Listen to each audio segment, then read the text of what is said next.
quick catch up. A neuron inputs, weights, and a decision. One input, one neuron, decision. Two inputs, still one neuron, decision. Today, two neurons.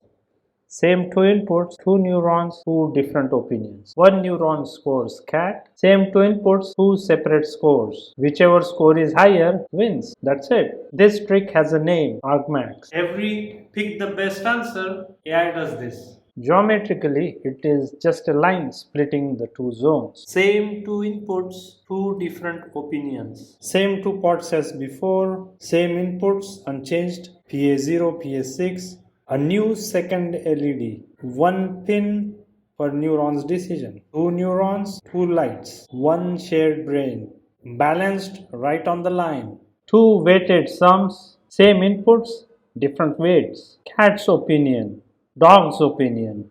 Here's the new part, not two separate thresholds, one comparison. Winner's LED on, loser's LED off. Always exactly one.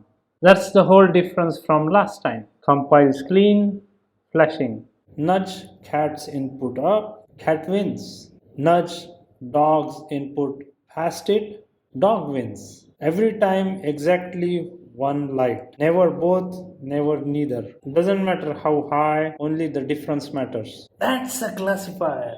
Two scores, one winner. Real networks do this with hundreds of neurons. Next, what happens if the boundary isn't a straight line? What do you think we would do here?